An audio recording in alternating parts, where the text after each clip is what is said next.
Laki-laki kok nggak bisa misalnya ngurusin mobil, itu dianggap lalu tidak wajar. Laki-laki kok nangis, ya. Laki-laki kok ini, perempuan kok itu. Nah itu ya. Nah itu adalah yang namanya adalah bias gender. Segala sesuatunya dianggap sesuai harus dengan konstruksi sosial masyarakat. Padahal tadi saya sudah sampaikan perbedaan laki-laki dan perempuan itu ada dua. Ada yang secara biologis, sorry ini typo ya, harusnya biologis, dan ada yang secara sosial, dan dampaknya berbeda. Secara biologis saya sebagai perempuan punya tugas mengandung, sementara laki-laki tidak bisa. Ya, kalau memang saya diberi kesempatan untuk mengandung misalnya. Sementara untuk bicara nyapu, nyuci, ngepel itu ya nggak ada urusannya dengan rahim yang saya punya, nggak ada urusannya dengan air susu yang saya produksi dari payudara saya. Nah, itulah teman-teman ya yang disebut dengan bias gender. Ya. Nah, sehingga seringkali ada yang dianggap tidak wajar. Perempuan kok gitu sih? Laki-laki kok gitu sih? Ya, misalnya dan seterusnya dan seterusnya. Nah, konsep yang ketiga adalah konsep feminisme. Teori feminisme. Ya, sama seperti isme-isme yang lain, teori ini adalah lahir dari pergerakan roda kehidupan masyarakat. Ya, dan feminisme ketika sampai atau diolah, didiskusikan menjadi bahan pemikiran manusia di Indonesia dan di banyak tempat di belahan dunia lainnya, seringkali dianggap sebagai sesuatu yang aneh. Ya, kenapa sih kok kayak begitu? Ada apa sih? Kok berisik banget sih? Perempuan tuh maunya apa sih? Nah, ya, dianggap sebagai sebuah keanehan akademis, ya. Seolah-olah bahwa itu adalah sesuatu yang tidak pas, ya. Bahkan ada yang mengatakan itu adalah ajaran sesat. Sesat di mananya? Nah, nanti mari kita lihat ya. Ya. Dan selalu dibilang barang impor dari barat, ya. Seolah-olah tidak sesuai dengan budaya Indonesia. Sebentar, mari kita lihat ke belakang.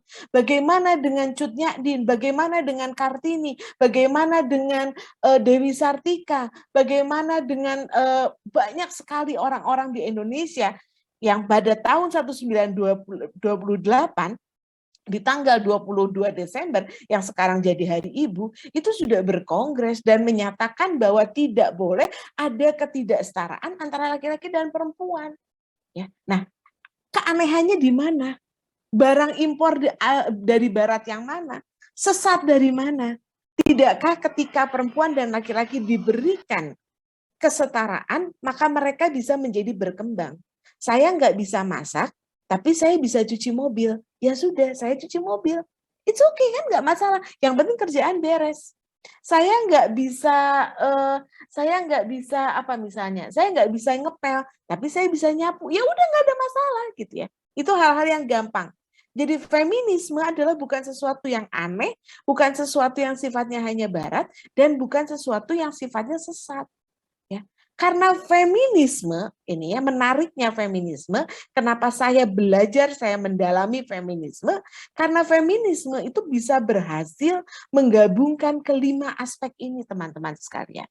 Ya, dari teorinya ada, ya, dari gerakannya dapat.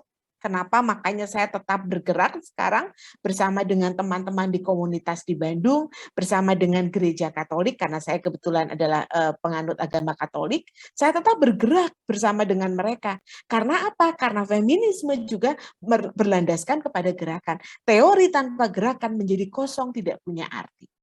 Epistemologinya dapat, keilmuannya ada, ya, bisa dipertanggungjawabkan secara keilmuan, metodologinya untuk jadi metode penelitian itu bisa dilakukan, dan saya sudah membuktikannya dalam studi S3 saya menggunakan perspektif feminis untuk melakukan studi tentang pekerja migran perempuan Indonesia. Ya, dan menggabungkan juga dengan unsur praktek. Karena ketika bicara tentang kesetaraan gender, ketika bicara antara kesetaraan laki-laki dan perempuan, dan juga nanti kita bisa bicara teman-teman dari komunitas yang lainnya, itu adalah bicara praktek keseharian hidup kita. Ya, bukan yang ada di atas awan, tapi yang ada di bumi yang sedang kita injak pada saat hari ini. Nah, itulah feminisme. Ya, maka kalau pakai kutipan sederhana dari Bhavnani, ya, saya sengaja ambil dari Bhavnani, Dia bukan orang Barat, dia orang India, dan saya senang sekali menggunakan literatur India karena begitu dekat dengan keseharian hidup kita sebagai orang Asia. Feminisme adalah teori dan praktek politik. Nah, ini menarik kan? Teori dan praktek. Karena teori tanpa praktek nggak bunyi, praktek tanpa teori juga nggak bunyi. Nah, maka feminisme mempertemukan kedua hal tersebut. Teori dan praktek politik yang membebaskan semua perempuan. Ya, dan nanti kita bicara juga tentang kelompok-kelompok minoritas lainnya, ya, baik perempuan berwarna, baik perempuan bekerja, baik yang miskin, baik yang memiliki kekurangan atau disabilitas, baik yang memiliki orientasi seksual yang sama, baik yang lanjut usia, dimanapun, apapun bentuknya. Sebagaimana Barat memperlakukan heteroseksual kulit putih dengan istimewa, ya. Orang-orang Barat itu mendudukan perempuan yang heteroseksual kulit putih itu istimewa, ya. Kalau hubungan internasional mendudukan laki-laki heteroseksual dengan segala maskulinismenya secara istimewa. Maka pembuat keputusan adalah laki-laki kulit putih heteroseksual. Nah, itu kedudukan istimewa. Nah, maka feminisme mau bilang bukan hanya perempuan kulit putih heteroseksual yang punya hak istimewa, tetapi juga perempuan berwarna, perempuan pekerja, miskin, cacat, lesbian, ataupun lanjut usia, itu semua adalah perempuan yang istimewa. Semua punya pengalaman, semua punya cerita, semua punya kisah yang patut untuk didengarkan, dibagikan kepada orang lain. Dan feminisme itu adalah interdisiplin, gabungan dari berbagai disiplin keilmuan. Di situ ada sosiologi, di situ ada psikologi, di situ ada ekonomi, ada macam-macam. Dan itu interseksional, ya.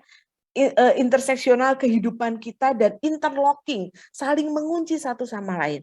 Perempuan dari kelas sosial tertentu dengan situasi tertentu tentunya berbeda dengan perempuan dari kelas sosial dan situasi yang berbeda. Nah, disinilah feminisme menghargai keberagaman. Sehingga feminisme sebagai sebuah teori bukanlah sebagai sebuah teori yang tunggal, enggak, teman-teman. Feminisme itu seperti pohon yang punya banyak cabang, banyak ranting.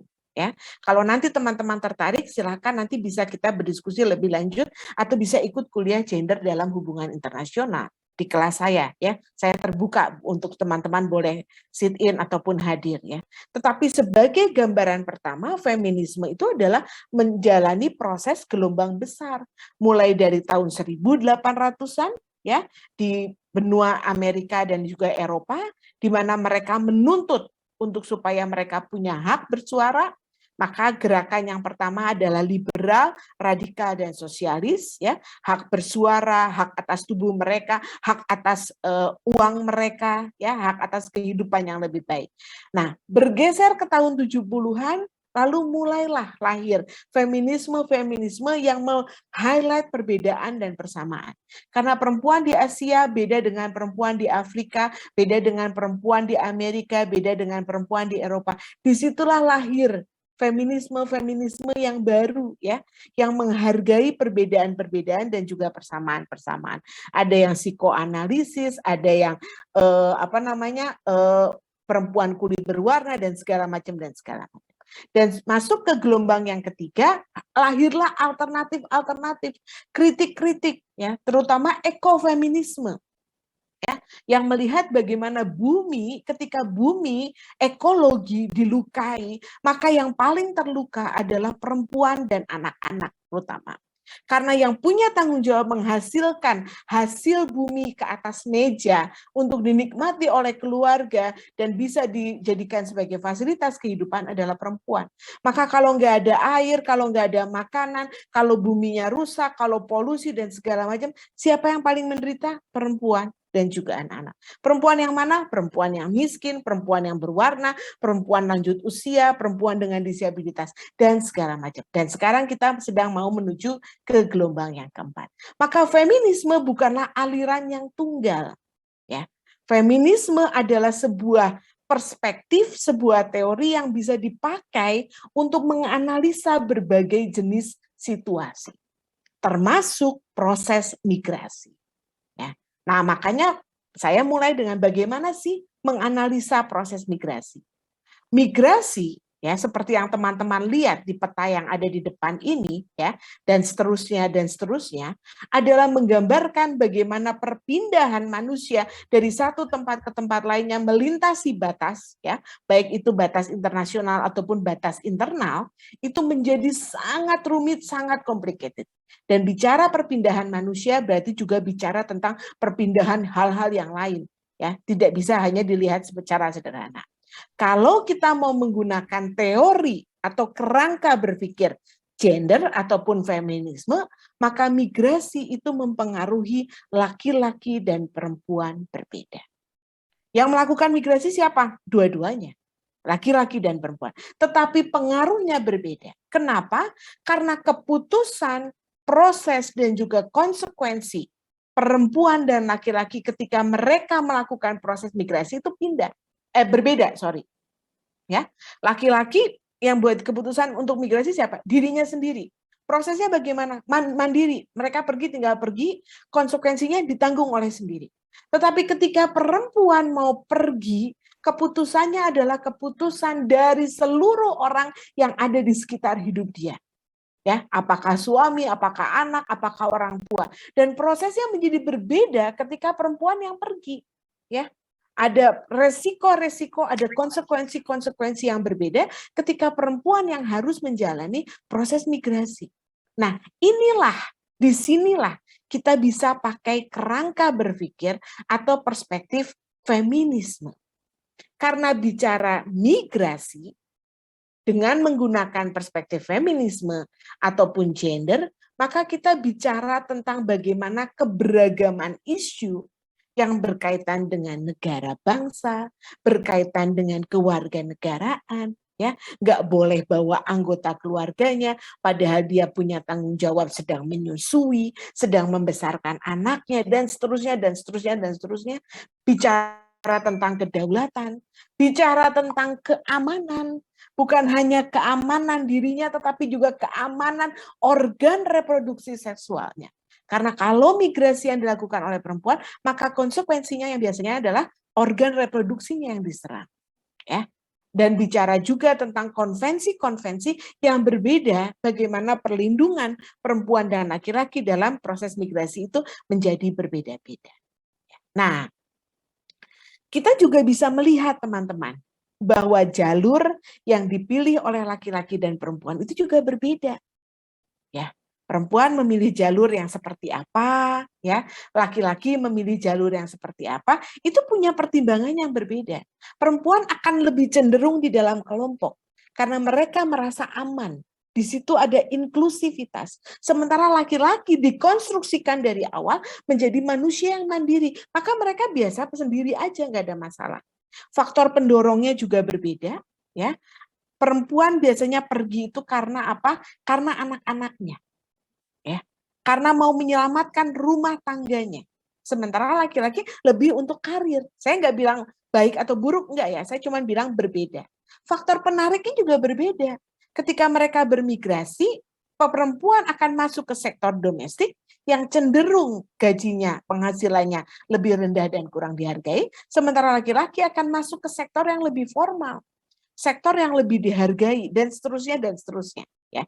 Nah, itulah teman-teman bagaimana situasi tadi bisa menyebabkan sejumlah permasalahan yang berbeda antara laki-laki dan perempuan. Traffickingnya laki-laki dan perempuan juga berbeda. Apakah laki-laki di traffic? Oh iya, laki-laki juga mengalami penjualan perdagangan manusia, tetapi beda. Ya. Perempuan termasuk mengalami trafficking dari sisi seksualitas. Ya. Dipaksa untuk melakukan sejumlah aktivitas, dan seterusnya, dan seterusnya. Ketika mereka harus menjadi pengungsi, ya, laki-laki tidak dibebani dengan tanggung jawab anak-anak, tidak dibebani dengan tanggung jawab orang-orang tua yang harus diasuh. Sementara pengungsi perempuan masih punya beban tanggung jawab itu semua. Fungsi pengasuhan masih ditempelkan kepada mereka. Ya. Belum nanti kalau kita bicara tentang pencari suaka. Belum kalau kita bicara tentang kawin kontrak, teman-teman. Ya. Teman-teman bisa baca tentang bagaimana kawin kontrak di Taiwan yang mengambil orang-orang dari Kalimantan, bagaimana kawin kontrak di Jawa Barat, daerah Bogor yang sangat diminati oleh orang-orang dari Timur Tengah. Ya, banyak sekali isu-isu yang berbeda antara laki-laki dan perempuan, termasuk kepada isu pekerja seks. Ya, tadi dalam proses trafficking kadang-kadang, dan juga proses adopsi. Bagaimana rahim-rahim perempuan dibeli, diperjualbelikan untuk menghasilkan anak-anak yang nantinya akan diperjualbelikan. Ya, surrogate mother biasanya disebutnya. Ya, rahimnya dipakai untuk proses itu semua. Nah, permasalahan-permasalahan itu semua berbeda antara laki-laki dan perempuan. Ya, maka perspektif gender, perspektif feminisme bisa dipakai untuk melihat bagaimana peran di tempat asal mereka, peran di komunitas ketika mereka belum migrasi, bagaimana hubungan di tempat asal. Ya, studi saya menemukan banyak sekali bahwa perkawinan yang gagal itu menjadi sumber juga perginya sejumlah perempuan ke luar negeri untuk bermigrasi. Misalnya seperti itu. Bagaimana pekerjaan tidak tersedia, ya, sehingga akhirnya mereka harus pergi. Bagaimana cara perpindahannya? Isu tempat kerja bagi para isu penampungan di penampungan tempat kerja bagi pekerja migran Indonesia itu banyak sekali, teman-teman. Teman-teman bisa baca setiap harinya. Belum bentuk eksploitasi, ya. Teman-teman lihat bagaimana pekerja migran kita perempuan mati misalnya di kandang anjing, ya, mati kelaparan, mati sakit, ya. Selama saya menangani pekerja migran di Kupang itu hampir setiap hari ada peti mati yang dikirimkan dari negara-negara, belum mengalami lagi diskriminasi. Bagaimana mereka harus berjuang dengan majikan-majikan mereka, ya, di tempat negara-negara mereka bekerja. Bagaimana dengan keluarga yang ditinggalkan, ya. Tesis S3 saya menulis bagaimana long distance mothering, ya. Bagaimana kegagalan anak-anak yang ada di desa-desa itu ditempelkan kepada ibu-ibu yang jaraknya ribuan kilometer. Ya, uangnya mau, tetapi masih tetap dipermasalahkan, dipersalahkan. Ya, bagaimana jenis pekerjaannya juga menjadi berbeda. Tadi saya bilang domestik, ya. Lalu juga bagaimana tanggung jawabnya berbeda, dan semua pengalaman-pengalaman itu tidak bisa digeneralisasi. Beda pengalaman pasti beda narasinya, pasti beda situasinya. Ya. Nanti teman-teman juga bisa belajar tentang remitan, ya, uang yang dikirimkan dari negara tempat mereka bekerja ke tempat asal, ya, dan bagaimana semua isu itu dibuat menjadi bipolar, ditabrak-tabrakan antara yang baik dan buruk, ya. Seperti yang tadi saya sampaikan, uangnya mau, remitannya mau, tapi kalau anaknya tidak berprestasi, anaknya nakal, yang disalahkan ibunya. Nah, itu banyak sekali situasi-situasi yang dibentur-benturkan seperti itu. Nah, maka teman-teman, ketika kita menggunakan perspektif feminisme, perspektif gender di dalam studi migrasi yang mungkin nanti teman-teman ingin lebih lanjut untuk kaji, untuk lebih perdalam lagi, teman-teman bisa melihat bagaimana laki-laki dikonstruksikan di sektor pabrik. Keluar dari rumah, bekerja di sektor formal yang lebih banyak dihargai, ya. Sementara perempuan bekerja di sektor privat, domestik. Pekerja-pekerja rumah tangga di Timur Tengah yang dikunci di dalam rumah, paspornya diambil dan segala macam. Bagaimana peran produktif, mereka harus tetap mencari uang, tetapi juga harus melaksanakan fungsi reproduktif. Sementara pada laki-laki tidak ada tuntutan untuk seperti itu, misalnya. Ya. Bagaimana hubungan antar perempuan, ya, antara majikan dengan pekerjanya, misalnya. Itu juga bisa jadi kajian yang sangat menarik. Bagaimana hubungan antara majikan dan buruh dilihat dari isu kelas, isu etnis, isu bangsa, dan isu-isu lainnya. Itu pun bisa menjadi studi yang sangat menarik, ya. Saya membimbing banyak skripsi S1 dan S2 juga yang menulis tentang ini. Bagaimana dalam satu rumah itu ada hubungan yang sangat dinamis melibatkan kelas, etnis, dan juga bangsa. Ya. Itu terima kasih untuk kesempatannya. Mari kita berdiskusi, mari saya sangat terbuka untuk pertanyaan, dan sekali lagi kita boleh sepakat untuk tidak sepakat. Saya kembalikan kepada moderator. Baik, Terima kasih Ibu Elizabeth Novi. Jadi terasa sangat sebentar mengingat menarik dan antusiasnya paparan beliau, dan pada kesempatan kali ini beliau memberikan kesempatan bagi teman-teman, bagi kita untuk berdiskusi. Nah, sekali lagi ya, di sini kita bersepakat untuk untuk tidak sepakat ya, atau artinya gini, artinya apa yang teman-teman sampaikan nanti itu tidak harus ya sejalan atau satu pemikiran dengan apa yang dipaparkan oleh Ibu Novi. Barangkali teman-teman memiliki pengalaman atau hal-hal yang berbeda yang teman-teman pelajari, yang kiranya di sini nanti bisa teman-teman bagikan, bisa teman-teman sampaikan untuk kita bisa berdiskusi agar kita semua di sini bisa melihat segala sesuatu dari banyak sudut pandang, yang mana ini tentu akan menjadi satu yang menarik bagi kita pada diskusi pagi hari ini. Baik, langsung saja saya kira mungkin 3 penanya terlebih dahulu untuk sesi pertama. Waktunya masih sangat panjang ini ya, masih jam 10.45 sampai jam 11.30. Jadi ada kemungkinan nanti saya buka beberapa sesi. Untuk sesi pertama 3 penanya terlebih dahulu. Saya persilahkan, silahkan raise hand. Silakan Maulana Zikrul Alamsyah. Iya, mana resennya ini? Yang mana resennya ini? Bentar. Iya, raise hand ada di, kalau ada di emote reaction teman-teman ya, raise hand. Silakan Maulana Zikrul, silakan ya. Silakan disampaikan pertanyaan. Terima kasih. Assalamualaikum. Selamat pagi Pak Hafid Adim yang terhormat, dan selamat pagi juga, salam sejahtera Ibu Novi. Pin, serius Pin, sumpah. Ini Bu, jadi sebenarnya saya setuju Bu dengan segala pemaparan yang telah Ibu Novi sampaikan, dan juga di sisi lain mungkin bisa kita setujui ketika seorang wanita melakukan migrasi itu Bu. Ini kan secara tidak langsung akan merubah behavior dari seorang laki-laki juga, di mana nanti ketika wanita bermigrasi ada kemungkinan menurut studi itu laki-laki akan lebih sering menangis dan laki-laki akan menjadi lebih feminis ketika ditinggalkan oleh istrinya. Dan juga pun kalau misal wanita bekerja di sektor domestik, itu sangat kecil kemungkinannya untuk mendapatkan gaji yang setara. Nah, namun saya memiliki permasalahan yang mungkin bisa kita cari solusinya bersama, Bu.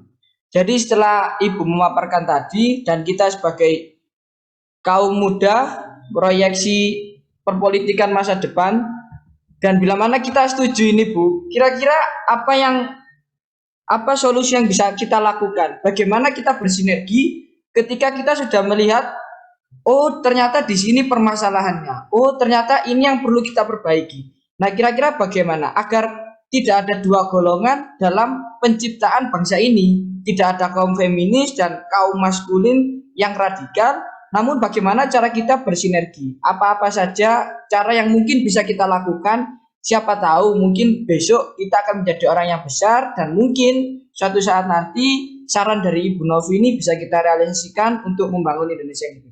Terima kasih, Bu. Baik, terima kasih pertanyaannya Mas Maulana. Mungkin Bu Novi mungkin bisa dilanjut terlebih dahulu ya Bu Novi ya, kedua pertanyaan selanjutnya. Jadi nanti untuk tanggapannya biar langsung sekalian. Mungkin selanjutnya ada Nimas Ayu, setelah Nimas Ayu ada Haridika tadi yang raise hand. Silakan Nimas Ayu Galuh. Baiklah, terima kasih semuanya. Assalamualaikum. Selamat pagi untuk Bapak Hafid dan Ibu Novi. Sebelumnya mohon maaf saya masih belum bisa on cam dikarenakan masalah jaringan juga. Jadi untuk kestabilan jaringan saya bertanya, mungkin saya off cam terlebih dahulu. Dan untuk pemaparan dari Bu Novi tadi, saya sangat setuju, dan itu apa ya, ada sesuatu yang menjadi ganjalan saya juga gitu. Saya jadi sedikit curhat juga. Menurut saya itu, jika apa namanya, faktor dari para perempuan ini menjadi apa namanya, mungkin dalam case ini saya mau nyebut ini perempuan ini berangkat sebagai TKW gitu, dan mereka bekerja itu untuk menghidupi anak-anaknya, dan itu tuh menurut saya itu kayak apa, dia tuh sudah sebagai tumpuan keluarga itu apa, sebagai tumpuan keluarga seperti itu, dikarenakan ya adanya kasus perceraian gitu. Jadi menurut saya itu bermigrasi tersebut dan dikirim ke luar negeri seperti itu tuh menjadi solusi gitu. Dan mereka dan para perempuan ini yang berangkat itu berangkat seolah mereka merasa itu terbebas dari apa namanya, apa ya, terbebas dari beban. Kalau misalnya di rumah mereka nggak nambah biaya apa ya, kayak kalau di rumah nggak ada duit, udah suami juga nggak ada, jadi mereka berangkat sebagai seorang TKW ini, mereka merasa terbebas dan punya kesempatan untuk meningkatkan kualitas hidupnya secara materi. Dan selain itu juga yang saya lihat adalah kalau misalnya ada hal-hal tersebut gitu, atau mungkin nggak cerai lah, mereka masih berumah tangga. Suami ini tuh rata-rata itu yang saya lihat adalah kontribusi laki-laki itu tidak bertambah sekali dalam pekerjaan rumah tangga. Bahkan itu menjadi faktor pendorong yang menyebabkan apa ya, permintaan pekerja luar negeri itu bertambah, dan menjadi faktor juga kenapa perempuan-perempuan itu berangkat seperti itu.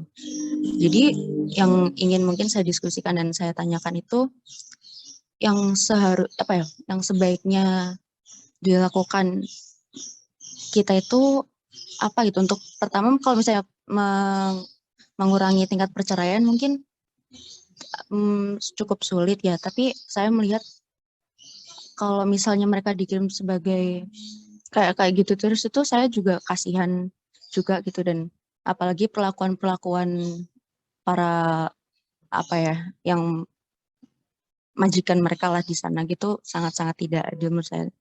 Jadi saya ingin semoga di Indonesia ini ada kebijakan yang melindungi mereka dari secara hukum dan haknya mereka seperti itu tadi. Ya saya berharap seperti itu. Dan yang pertanyaan saya itu, apakah ada kemungkinan para perempuan-perempuan yang berangkat ke sana itu memiliki hak yang seperti itu gitu. Begitu sih. Itu mungkin kayak curhatan pribadi juga. Tapi ya udah. Begitu, terima kasih. Mohon maaf kalau misalnya kurang jelas. Terima kasih. Baik, terima kasih Mbak Nimas Ayu Galuh.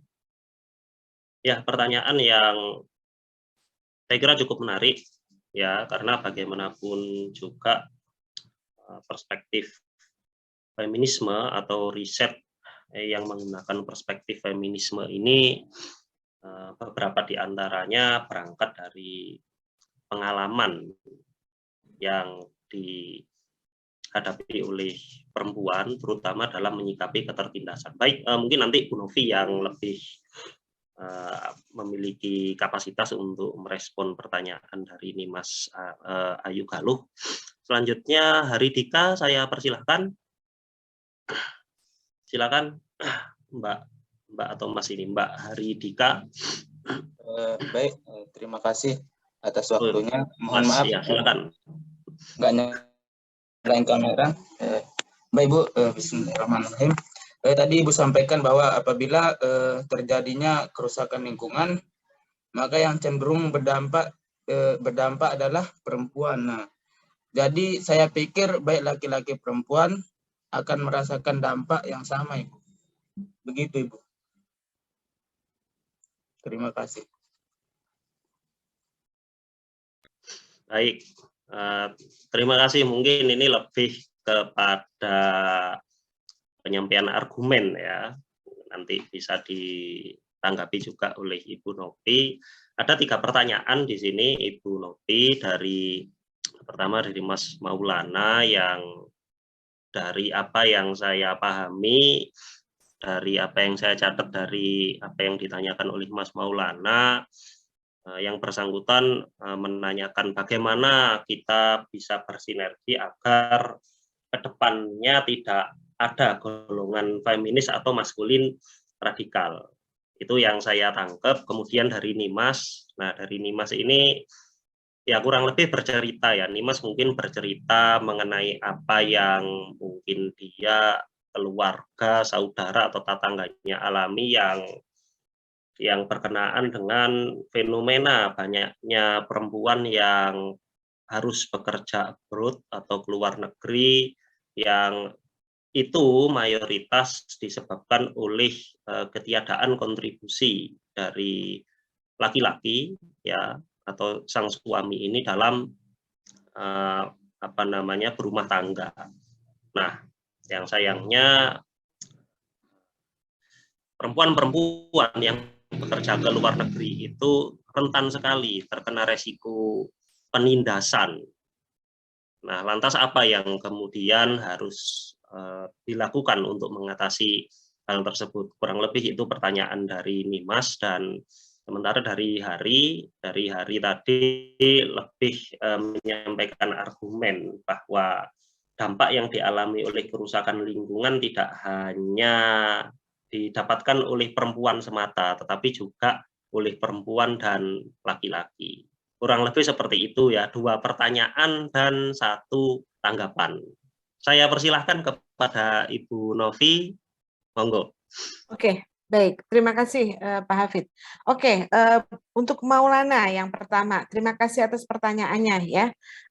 Saya sangat senang dimulai dengan pertanyaan, lalu apa yang bisa dilakukan oleh generasi muda ya. Saya sangat senang dengan pertanyaan itu karena menurut saya memang perubahan harus dilakukan sedini mungkin, seawal mungkin begitu ya, dan itu dimulainya dari generasi yang lebih muda lagi gitu. Karena mohon maaf, kalau mau mengubah generasi yang tua itu energinya terlalu besar begitu ya, dan perlawanannya juga terlalu banyak karena sudah sudah matang gitu, sudah terlalu matang, jadi agak cukup sulit begitu ya. Jadi saya sangat senang dengan pertanyaan itu. Mungkin yang saya koreksi sedikit aja Maulana ya, penggunaan kata feminin ya. Jadi kalau mau menyandingkan dengan kata maskulin, maka sandingkanlah dengan kata feminin ya. Jadi ada sejumlah ciri feminin dan ada sejumlah ciri maskulin. Ciri feminin itu misalnya lemah lembut gitu ya, penyayang, apalagi pengasuh misalnya, yang seperti dikonstruksikan oleh sosial masyarakat ya. Lalu ciri-ciri maskulin itu kuat, tegar, bikin keputusan, macho gitu ya. Nah, itu ciri-ciri maskulin. Nah, feminin disandingkan dengan maskulin. Nah, yang terjadi selama ini adalah lalu kepada laki-laki dan perempuan dikunci mati. Perempuan itu harus feminin. Kalau perempuan nggak feminin, maka dianggap kurang perempuan. Laki-laki itu harus maskulin. Nah, kalau kurang maskulin, itu dianggap dia kurang laki-laki. Nah, kunci mati seperti itu mengakibatkan banyak sekali ketidakadilan. Lalu seperti misalnya laki-laki menangis, begitu ya. Itu semua memiliki kelenjar air mata dan semua boleh menangis. Itu sah-sah aja. Karena itu adalah sinyal yang dikirimkan oleh otak kecil kepada kelenjar air mata untuk mengeluarkan air mata ketika ada bagian tubuh yang terluka atau sakit ya. Bukan nangis karena diputusin atau karena digantungin ya. Cintanya begitu ya, tapi nangis karena sakit anggota tubuh. Nah, itu semua manusia mengalami. Tapi laki-laki dikonstruksikan untuk tidak boleh menangis. Karena laki-laki harus jadi makhluk yang maskulin, yang kuat, yang macho dan segala macam. Nah, itu contohnya gitu ya. Nah, itu menimbulkan ketidakadilan ya. Kenapa laki-laki nggak boleh nangis? Kenapa laki-laki tidak boleh mengekspresikan dirinya seperti yang dilakukan oleh perempuan misalnya? Sementara perempuan kerjaannya nangis melulu ya, dan dilegitimasi gitu ya. Oh, nanti kalau nangis dibeliin permen, nangis dibeliin ciki, nangis dibeliin micin gitu kan. Akhirnya perempuan akan menggunakan tangisan itu sebagai senjata untuk mendapatkan apa yang diinginkannya. Nah, itu kan konstruksi sosial masyarakat kan seperti itu kan. Nah, itu menimbulkan ketidakadilan. Nah, maka apa yang mau ditawarkan adalah mari kita bikin budaya baru. Budaya yang tidak lagi melanggengkan ketidakadilan, tapi budaya yang melanggengkan kesetaraan. Dan kesetaraan itu bukan artinya sama. Oh, kalau gitu perempuan sama laki-laki sama ya? Oh, enggak. Laki-laki dan perempuan secara seks secara jenis kelamin itu berbeda. Dan perbedaan itu adalah saling melengkapi. Yang satu dimungkinkan untuk hamil, yang satu dimungkinkan untuk menghamili, kan itu kan? Itu di mana fungsi saling melengkapi. Tetapi fungsi gendernya itu adalah bisa dinegosiasikan, bisa dibicarakan. Berdasarkan apa? Berdasarkan kemampuan dan kemauan. Ya. Jadi apakah dirimu mau memasak? Oh mau. Bisakah kamu? Oh bisa, mari kita coba. Ya sudah, laki-laki masak ya nggak masalah. Perempuan mau mencoba misalnya apa? Oh saya coba deh benerin mobil. Maukah kamu? Mampukah kamu? Mau, mampu. Ya sudah, go ahead. Nggak usah lalu dibatas-batasi oleh lingkup-lingkup yang sebetulnya dibuat oleh manusia. Nah itu yang namanya budaya kesetaraan. Berdasarkan kemampuan dan kemauan yang didialogkan, dibicarakan. Ya. Dan itu menimbulkan rasa nyaman buat kedua belah pihak, buat semua pihak yang terlibat. Kamu nyaman? Oh nyaman, ya sudah, go ahead, jalan. Nggak usah ribut gitu lah. Nah sementara masyarakat itu selama ini kan meributkan hal-hal yang sebetulnya tidak perlu diributkan. Nah itu yang saya mau mengajak teman-teman muda adalah mari kita bikin budaya kesetaraan, budaya keadilan, dan bukan lalu mendudukan perempuan, oh selama ini perempuan jadi korban nih, banyak sekali ketidakadilan. Kalau gitu dibalik ya, sekarang perempuan yang nginjak-nginjak laki-laki. Oh enggak gitu juga, enggak akan selesai. Mata ganti mata, gigi ganti gigi, semuanya buta dan ompong, enggak akan selesai persoalan.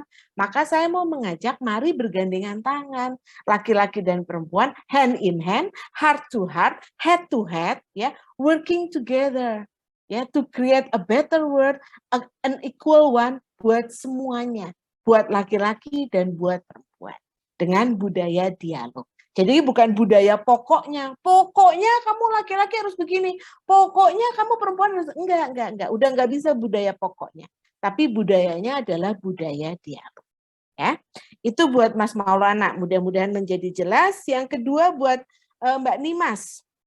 Ya, Mbak Nimas, alasan seorang perempuan bermigrasi menjadi pekerja migran Indonesia (PMI) itu ada banyak macam-macam. Ya, ada studi menemukan puluhan ribu alasan. Ya, ada alasan yang positif, ada alasan yang negatif, ada macam-macam lah ya, ekonomi, sosial, budaya dan segala macam, termasuk situasi perkawinan.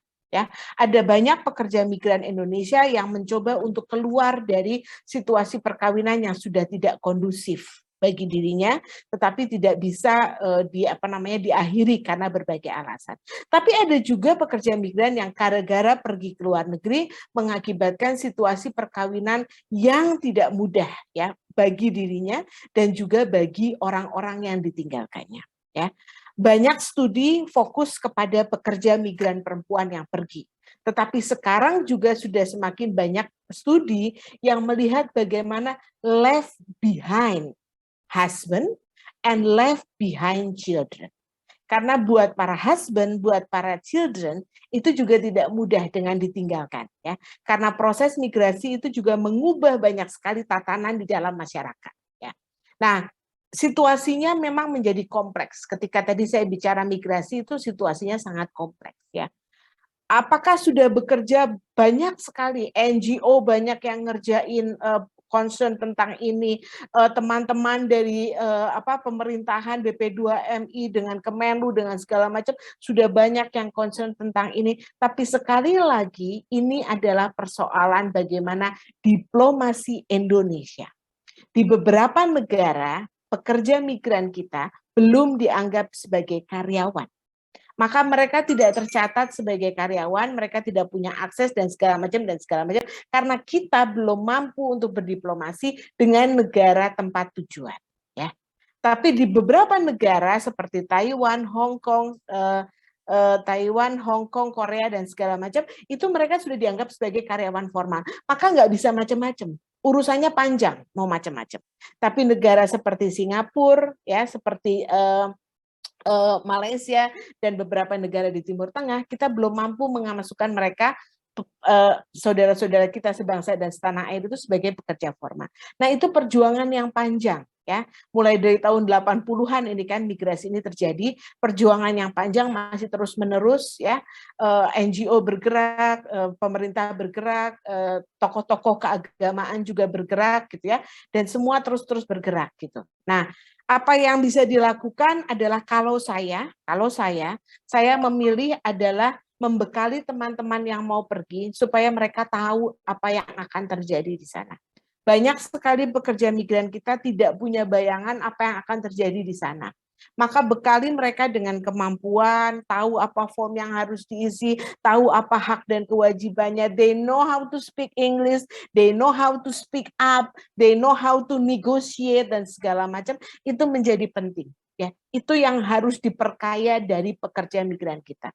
Belajar banyak dari pekerja Filipina, kenapa mereka bisa lebih baik nasibnya, karena mereka tahu bagaimana memperjuangkan hak dan kewajiban mereka di depan banyak orang. Nah, itu pentingnya boosting their confidence gitu ya. Jadi kalau memang mau membantu, mau berkontribusi, bantulah supaya mereka tahu apa yang harus mereka persiapkan. Itu ya.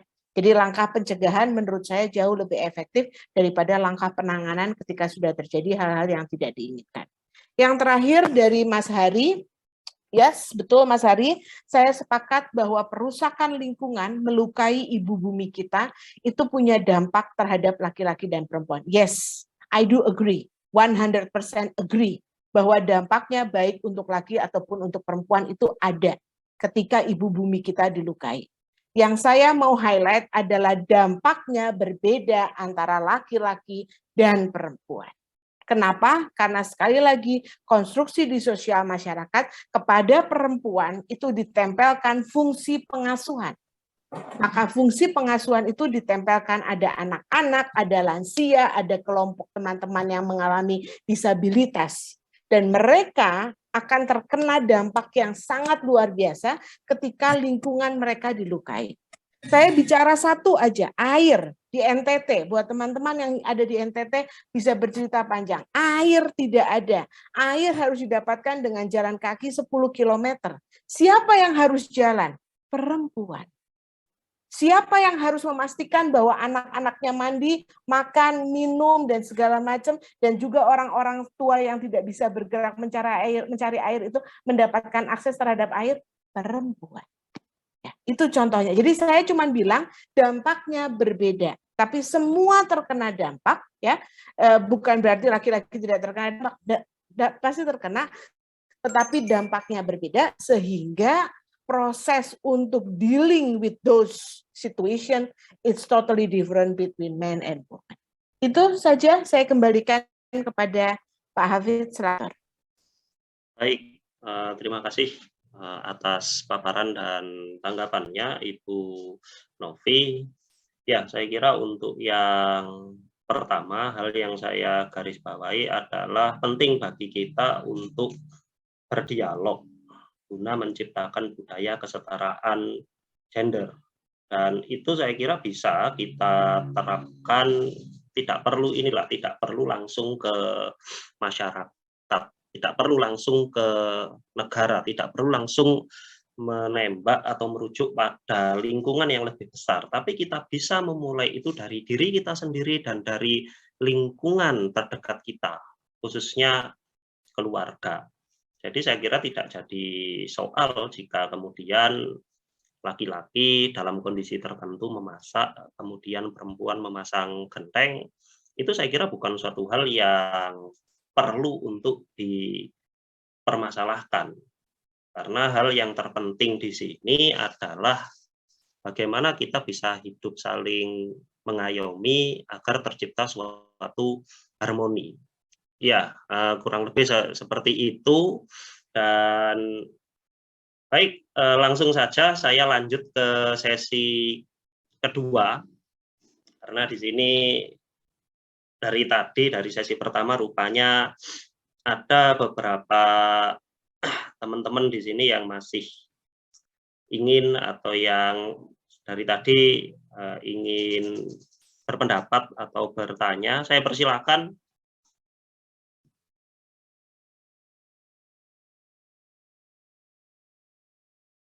Silakan. Baik, di sini ada oke, saya sudah mendapatkan 3, Cepi, Renata, dan Cayapata. Saya mulai terlebih dahulu dari Cepi Novia. Silakan, Mbak Baik, Cepi terima Novia. kasih atas kesempatannya Pak Adi. Sebelumnya terima kasih banyak Ibu atas paparannya tadi yang sangat luar biasa. Mohon izin bertanya begini, sebenarnya kan kita menghadapi fenomena di mana Indonesia kan merupakan negara berkembang. Dan kalau kita ngomongin tenaga kerja, kalau kita ngomongin warga kita yang masuk ke tenaga kerjaan internasional, kan kayak dikucilkan karena Indonesia masih tergolong negara berkembang, negara dunia ketiga istilahnya begitu. Dan sayangnya banyak banget kita dengar, baca berita tentang kasus kekerasan seksual terhadap tenaga kerja kita di luar negeri, terus juga diskriminasi, juga pekerjaan-pekerjaan yang mendapatkan upah yang rendah. Apalagi yang terbaru ada kasus pembunuhan yang dilakukan oleh majikan terhadap asisten rumah tangganya di Malaysia. Begitu yang terbaru. Sehingga pertanyaan saya sebenarnya di sini siapa yang lalai dan apa Bu kelalaiannya yang kemudian menjadi bumerang yang sangat luar biasa terhadap dampak dari fenomena seperti ini begitu Ibu. Dari saya begitu, terima kasih. Baik, terima kasih Cepi. Lanjut ke Renata, silakan. Silakan Mbak Renata. Sebelumnya terima kasih Bapak dan Ibu atas penjelasannya. Saya di sini, apakah suara saya terdengar? Iya, terdengar. Saya di sini sebagai remaja sendiri sering melihat bahwasanya entah itu dari tetangga atau berita-berita dari sosial media bahwasanya biasanya dua pasangan suami istri ini saling memiliki karir, namun pasti perempuan yang dianggap rendah gitu. Sama-sama bekerja, sama-sama kantoran, tapi hanya saja perempuan ini sering dikatakan, alah kamu tuh ibaratnya kamu tuh hanya kerja seperti itu, kayak diremehkan sama suaminya gitu. Padahal ada kalanya gaji seorang perempuan itu lebih besar daripada seorang laki-laki. Tapi bahwasanya kembali lagi bahwa perempuan itu sering dikatakan remeh, direndahkan lah ibaratnya. Nah, saya sebagai remaja perempuan kan pada akhirnya juga akan menikah dan membangun rumah tangga. Jika kelak saya berada di situasi seperti itu, apakah yang akan saya lakukan gitu Bu? Kan nggak etnis kalau tiba-tiba dengan permasalahan seperti itu, tiba-tiba saya minta cerai kan. Di Indonesia sendiri perceraian itu sudah menumpuk. Apakah ada solusi lain atau saat ini bisa dicegah yang dapat diubah pola pikir untuk merubah hal tersebut? Terima kasih. Baik, terima kasih pertanyaannya Mbak Renata. Saya lanjut ke Cayapata Purnama. Ya, Assalamualaikum warahmatullahi wabarakatuh. Terima kasih Bapak dan Ibu Salam. atas waktunya. Sebenarnya saya di sini ingin gimana ya, istilahnya antara setuju dan tidak setuju tentang feminisme ini. Menurut saya, di kacamata saya, bahwasanya feminisme itu adalah menjadikan perempuan itu sebebas-bebasnya, menurut saya ya.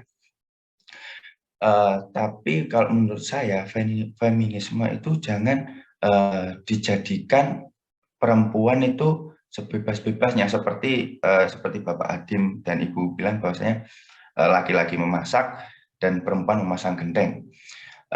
Itu kan ada suatu kewajiban dan norma-norma yang harus dipertanggungjawabkan dan harus dianut. Seperti ada dua mangkok dan dua mangkok ini jangan dicampur adukkan seperti itu. Menurut saya mungkin mungkin feminisme itu bisa menjadikan patriarki balance, akan tetapi ada norma-norma dan ada kewajiban yang harus dipertanggungjawabkan seperti itu. Seperti contoh adalah perempuan itu adalah perpustakaan pertama bagi anaknya. Mungkin seperti itu saja, Pak. Terima kasih. Assalamualaikum warahmatullahi wabarakatuh. Ya, waalaikumsalam warahmatullahi wabarakatuh. Baik, saya kira tanggapan dan juga argumen yang menarik dari Mas Cahya Patapurnama. Baik, ada satu lagi ini, ada Muhammad Supratman. That's okay, nggak masalah ya. Saya bonusi 1. Muhammad Supratman, silakan. Ya, sebelum itu terima kasih atas waktu yang telah diberikan. Izin untuk berpendapat sih terkait pernyataan yang telah disampaikan pemateri dari tadi, bahwasannya perempuan itu selalu diarahkan ke sumur, dapur, dan kasur gitu. Di sini saya berpendapat menurut perspektif patriarki, karena saya sendiri kan laki-laki gitu. Di Indonesia sendiri, bahwasannya peran perempuan udah sangat signifikan gitu. Misalnya di dunia politik sendiri, ini masalah kesetaraan gender. Misalnya di dunia politik sendiri, bahwasannya dulu peran perempuan di dunia politik itu tidak ada sama sekali di Indonesia. Tapi menurut Undang-Undang Nomor 22 Tahun 2017, kuota perempuan diberikan 30% gitu di ranah politik.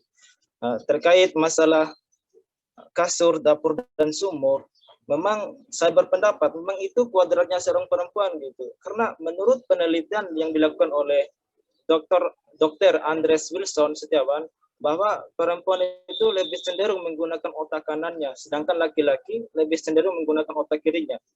Hal inilah yang membuat seorang perempuan melibatkan perasaan, emosi, atau curahan hatinya. Maka kenapa saya bisa katakan memang itu kuadratnya seorang perempuan? Karena itu tadi, menurut penelitian tadi. Mungkin itu saja yang bisa saya sampaikan. Lebih dan kurangnya mohon maaf. Baik, waalaikumsalam warahmatullahi wabarakatuh. Ya, terima kasih Mas Muhammad Supratman. Jadi 2 perempuan, 2 laki-laki, 2 pertanyaan dan juga 2 tanggapan. Mungkin bisa langsung dipaparkan atau direspon oleh Ibu Novi.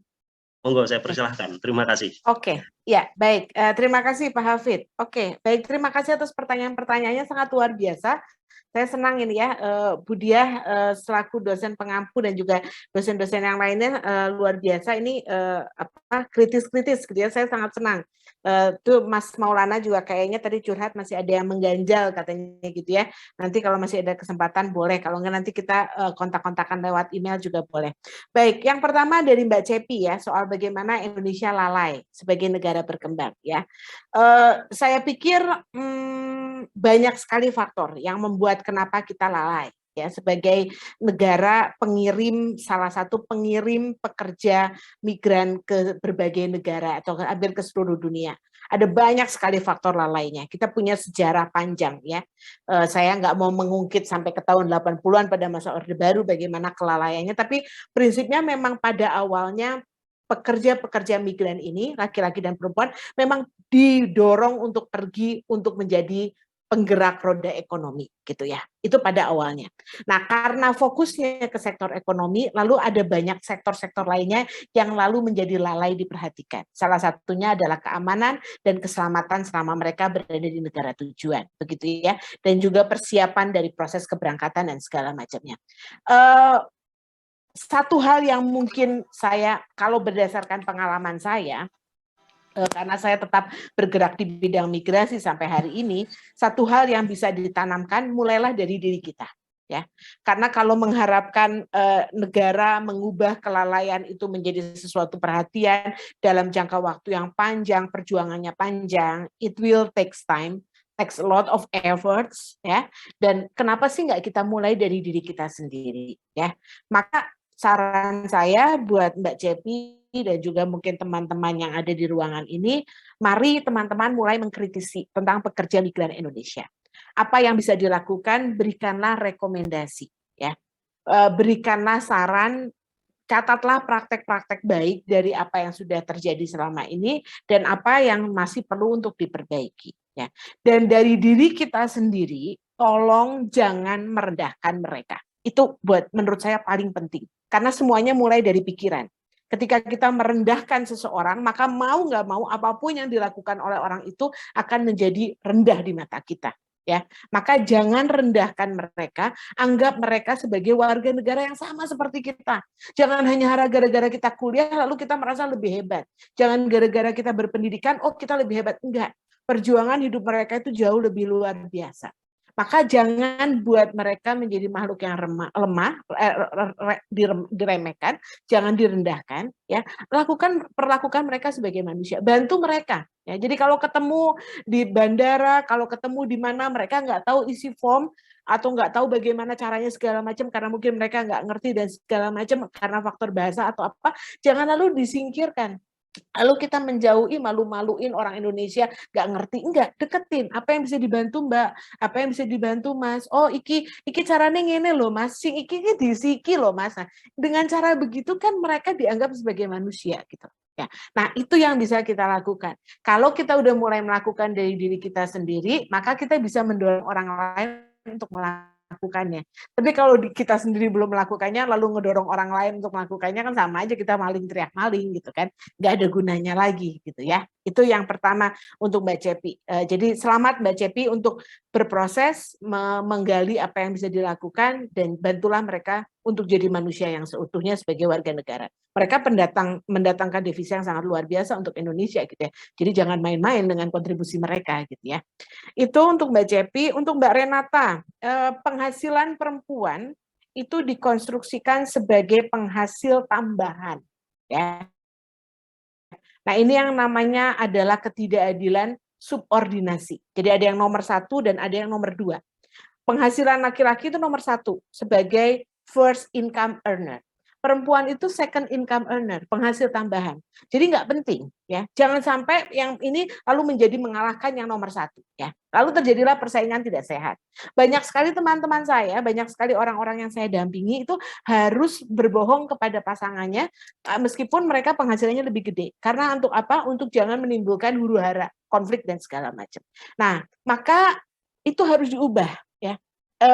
Ini soal relasi berkeluarga, ini bukan soal persaingan, ini persoalan saling melengkapi satu sama lain. Siapa di dunia yang nggak butuh duit? Semua orang pasti butuh duit, tapi uang bukan satu-satunya, ya. Uang menjadi penggerak kehidupan, tetapi dia bukan satu-satunya yang harus jadi isu. Nah, maka saran saya untuk Mbak Renata, dalam proses mencari pasangan, jujurlah dari awal, ya. Jujurlah dari awal bahwa misalnya dirimu mau bekerja, dirimu mau berkarir, nanti mungkin penghasilannya lebih gede. What do you think? Gitu ya. Agree, disagree. Nah, kalau kira-kira disagree, pertimbangkan untuk cari orang lain, ya. Mumpung belum jadi, daripada nanti jadinya konflik rumah tangga dan segala macam, ya. Nah, keterbukaan, dialog, ngobrol dan segala macam itu menjadi kunci yang sangat penting untuk membangun relasi. Jangan dimulai dengan kebohongan, karena nanti berujung pada apa? Keributan dari tumpukan-tumpukan kebohongan yang dibangun tiap harinya. Itu gitu ya. Jadi ubah persepsi second income, first income, enggak. Kita chip in, kita barengan, kita patungan. Kita butuh uang segini, saya ada segini, kamu bayar ini ya, aku bayar ini, bagi-bagi aja gitu ya. Maka dimulai dari sekarang zaman pacaran, nggak usah minta ditraktir terus. Gantian aja, kalau enggak patungan gitu ya. Aku lagi punya duitnya segini, aku punyanya segini, digabung cuma bisa makan pecel lele. Ya wes, pecel lele wae enak daripada maksain steak tapi ujungnya berbohong. Ngapain juga gitu kan. Nah, itulah hal-hal yang dibiasakan dari hal-hal kecil membangun kebiasaan-kebiasaan baik untuk membangun relasi yang lebih sehat untuk kedua belah pihak. Mas Jaya Pata, kalau nggak salah itu namanya, sorry kalau aku menyebutkan salah ya. Oh betul, Mas Jaya Pata bicara soal feminisme. Mas, nggak apa-apa Mas, kita punya pandangan yang berbeda tentang feminisme ya. Tapi buat saya dan buat banyak orang di dunia, feminisme adalah seperti isme-isme yang lainnya. Dia adalah satu bidang keilmuan yang mau mencoba mendudukkan perempuan pada posisi yang penting, despite the fact their situation and their background. Mau mereka ada di kasur, mau mereka ada di sumur, mau mereka ada di dapur, mau mereka ada di ruang kuliah, mau mereka ada dimanapun, mereka adalah perempuan yang punya pengalaman berbeda yang harus didengarkan suaranya. Bahwa yang namanya kodrat, itu tadi saya sudah sebutkan, urusannya memang dengan Tuhan. Saya punya rahim, maka saya dimungkinkan untuk hamil. Itulah kodrat saya. Tetapi sesudah anak saya keluar dari rahim yang diberikan oleh Tuhan, dan anak itu harus diganti pampersnya, itu udah bukan kodrat. Karena nggak ada pampers yang tulisannya hanya boleh dipegang oleh perempuan, tidak boleh dipegang oleh laki-laki, itu tidak ada. Ya. Nah itu yang namanya konstruksi. Maka ganti pampers ya bisa oleh siapapun, tidak perlu harus oleh perempuan. Ya, mengandungnya adalah kodrat perempuan, tetapi setelah melahirkan itu adalah fungsi bersama pengasuhan yang namanya parenting. Ya. Ibu menjadi perpustakaan yang pertama, atau jadi apa tadi bahasanya, apapun itu sekolah yang paling utama dan pertama, betul. Karena di rahim ibu dia berkembang selama 9 bulan. Maka yang didengarkan adalah jantungnya, perasaannya, situasinya ibu. Tetapi setelah keluar, he or she, the baby, ya, has to listen the whole word, not just the mother. Bapaknya harus ikut, ya, semuanya harus ikut. Karena apa? Karena anak ini akan belajar tentang banyak hal dari laki-laki dan perempuan. Ya, nah itu gitu. Jadi tidak berusaha untuk membuat dunia menjadi susah, tapi justru mendudukkan perempuan dan laki-laki pada fungsi yang bisa saling melengkapi satu sama lain. Tapi ya sekali lagi we can agree to disagree ya, it's okay, nggak apa-apa. Tapi kalau buat saya ketika membatasi peran perempuan berdasarkan norma, adat, kebiasaan, itu semua yang bikin manusia. Ya, dan yang bikin manusia itu artinya apa? Ya bisa kita bicarakan, ya kan? Budaya itu kan hasil budi dan daya. Budi dan dayanya siapa? Manusia. Ya mari kita bicarakan sebagai manusia gitu. Itu sih ya, kalau kodrat urusannya sama Tuhan. Nah, itu beda. Itu mereka Tuhan punya otoritas, punya legitimasi yang di luar kuasa kita. Tapi sekali lagi kita boleh sepakat untuk tidak sepakat. Sama juga untuk Mas Muhammad Supratman tadi ya bicara soal kodrat gitu ya. Tadi saya sudah sampaikan juga ya, yang kodrat itu adalah yang sifatnya tadi ya, laki-laki dengan segala fungsinya, perempuan dengan segala fungsinya, itu yang kodrat. Di luar dari yang itu adalah hasil konstruksi sosial kemasyarakatan. Maka kalau memang kira-kira itu membuat menjadi manusia terbatas, tidak bisa berperan ya. Kalau saya pakai contoh diri saya aja. Karena saya perempuan, lalu saya harus ada di rumah, mengurus anak saya, lah terus opo sing ngajar mahasiswaku, opo gitu kan, harus ada yang jadi dosen gitu kan. Nah ya, maka bagaimana saya bersinergi dengan suami saya, mari kita berbagi peran. Ya kan, saya melakukan yang saya bisa, kamu melakukan yang kamu bisa, anak-anak saya melakukan yang mereka bisa, dan kita akhirnya bisa jadi sama-sama bahagia dan memenuhi bakat mimpi kita daripada hanya terkotak-kotak sebagai manusia, baik itu perempuan ataupun laki-laki. Begitu Pak Moderator, masih ada waktu 3 menit Pak Moderator. Terima kasih Pak Moderator. Baik, terima kasih Ibu Elizabeth Novi. Masih ada waktu 3 menit, tapi saya kira 3 menit ini akan menjadi waktu yang sangat-sangat pendek, ya, mengingat antusiasme teman-teman di sini cukup luar biasa, bahkan di kolom diskusi, ya mungkin Bu Novi juga turut membaca tanggapan dari beberapa teman-teman yang lain, yang saya kira akan memakan waktu yang tidak singkat ya jika diskusi ini kita lanjutkan. Baik untuk Maulana, untuk teman-teman yang lain yang masih memiliki hal-hal yang ingin ditanyakan, mungkin nanti setelah selesai kuliah kamu pada siang hari ini bisa langsung menghubungi Ibu Novi melalui email ya. Tadi beberapa kali Ibu Novi sampaikan bahwa beliau terbuka untuk berdiskusi dengan teman-teman terkait hal-hal yang kiranya masih belum tercover atau belum tersampaikan pada kuliah tamu pada pagi hari ini. Baik, Bu Novi sendiri tadi juga menyampaikan bahwa beliau mengampu kelas gender, kajian gender ya dalam HI, ya kajian gender dalam HI. Silahkan bagi teman-teman yang bersedia untuk atau berminat untuk sit-in, ya nanti prodi dengan panjenengan, dengan kawan-kawan dari Unpar, kalau ada waktu bolehlah ya kita berdialog untuk membahas terkait program pertukaran ya atau sit-in mahasiswa di kelas-kelas perkuliahan. Nanti bisa kita bahas di forum yang lain. Terima kasih karena waktu juga tepat menunjukkan jam 11.30. Saya sebagai moderator mesti mengakhiri sesi atau agenda kuliah tamu kita pada pagi hari ini. Sekali lagi saya sampaikan terima kasih kepada Ibu Elizabeth Novi. Sampai bertemu kembali di forum-forum diskusi selanjutnya. Selamat pagi. Billahi fisabilil haq fastabiqul khairat. Wassalamualaikum warahmatullahi wabarakatuh. Waalaikumsalam. Baik, Makasih ya, Pak. sama-sama Ibu Novi. Makasih banyak Bu Novi. Sehat selalu. Pengumuman kepada teman-teman, absennya baru bisa dibuka jam 11. Iya, absennya bisa dibuka sekarang dan batasnya sampai jam 1 siang ya teman-teman ya.